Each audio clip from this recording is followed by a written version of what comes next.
Yeah. Yeah, very good. Thank you.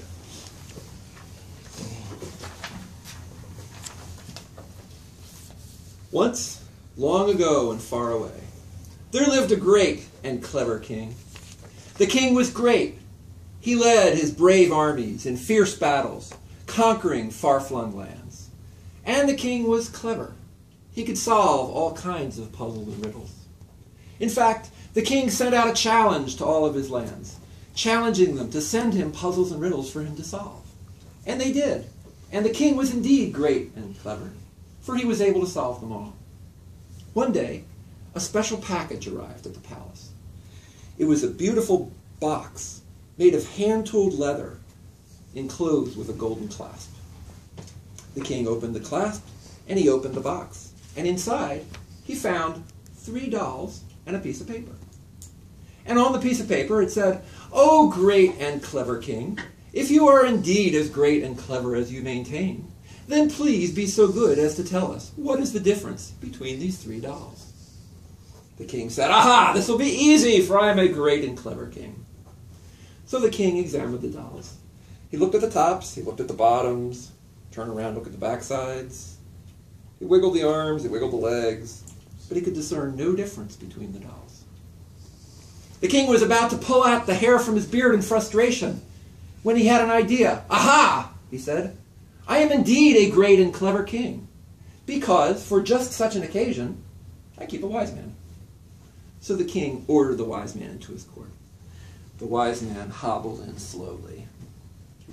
"Your Majesty, what great question would you like me to solve for you today?" "Wise man, I have created a puzzle for you to test your wisdom. Please be so good as to tell me the difference between these 3 dolls." For the king was great and clever, and he lied like a rug. So the wise man took the dolls, and he examined the tops, he examined the bottoms, looked at the backsides. He wiggled the arms, wiggled the legs, but he could discern no difference between them. The wise man thought about what to say. And then he remembered the old wise maxim, "It is better to keep one's mouth shut and be thought a fool than to open it," and you know the rest. So the wise man just stood there, hoping he looked wise. The king grew furious with the wise man. "Why, you wise men are all alike!" And he threw the wise man out of the court. Then the king thought again. "I am indeed a great and clever king. And a great and clever king keeps not only a wise man, but also a fool. For often fools will rush in where wise men fear to tread." So the king called the fool into his court. The fool bounded happily into the court. "Hey there, kingy, how you doing?" Now, fool, we have no time for that today. Now, listen up.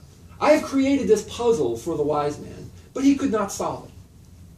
And so I'm going to give it to you. Please be so good as to tell me, what is the difference between these 3 dolls? Well, the fool sort of examined the dolls.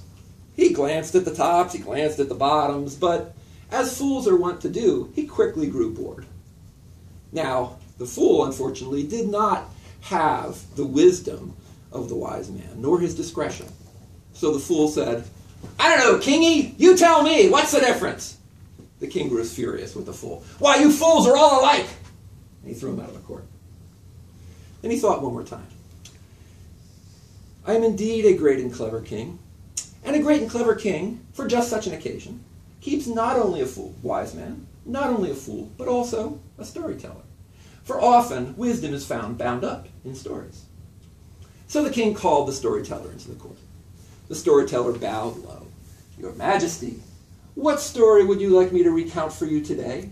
Would you like me to tell of your great military exploits, or perhaps regale the court members with one of your feats of intellectual prowess?" "No stories today, storyteller. But listen, I have this puzzle that I created for the wise man. Please be so good as to tell me, what is the difference between these 3 dolls?" Well, the storyteller took the dolls. He examined the tops, he examined the bottoms, he looked at the backsides, he wiggled the arms, wiggled the legs, but the storyteller could discern no difference as well. "Your Majesty, these 3 dolls appear exactly alike." The king was furious. "Why, you storytellers—" "One moment, Your Majesty. If the dolls appear alike on the outside, then clearly the difference between them must be on the inside. The king stopped.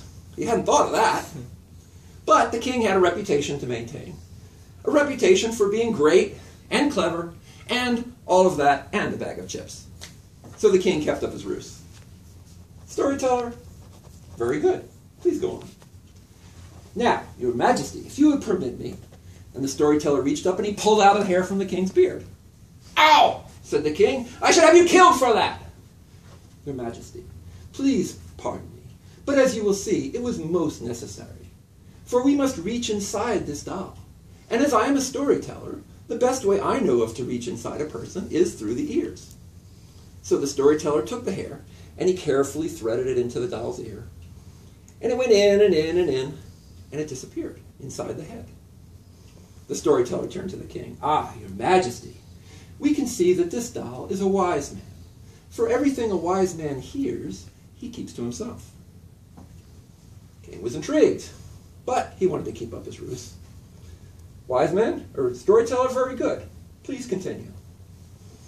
Now, if your majesty would permit me one more time, and he plucked another hair out of the king's beard. Ow! Said the king, but this time he breathed no threats. The storyteller took the hair and the second doll, and he carefully threaded in the doll's ear. And it went in and in and in, but just as quickly as it went in, it emerged from the other side. Your majesty, we can see that this doll is a fool. For everything a fool hears goes in one ear and comes out the other. Now the king was excited. He forgot all about his ruse. Yeah, tell me about the third one. In fact, he was so excited, he didn't wait for the storyteller, but he pulled the hair from his own beard. Ouch! And he handed it to the storyteller. The storyteller took the hair and the third doll, and he carefully threaded it in the doll's ear. And it went in and in and in.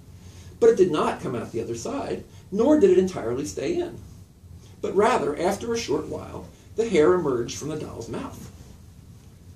Your majesty, we can see that this doll is a storyteller.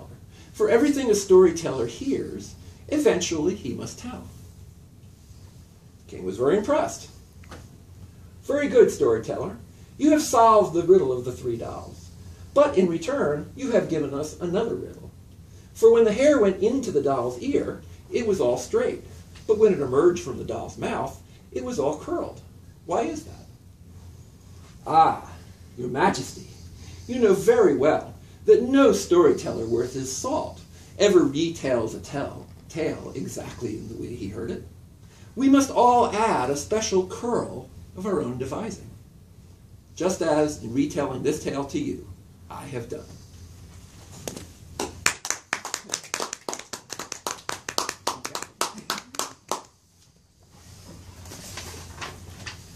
Thank you. Very enlightening, food for thought.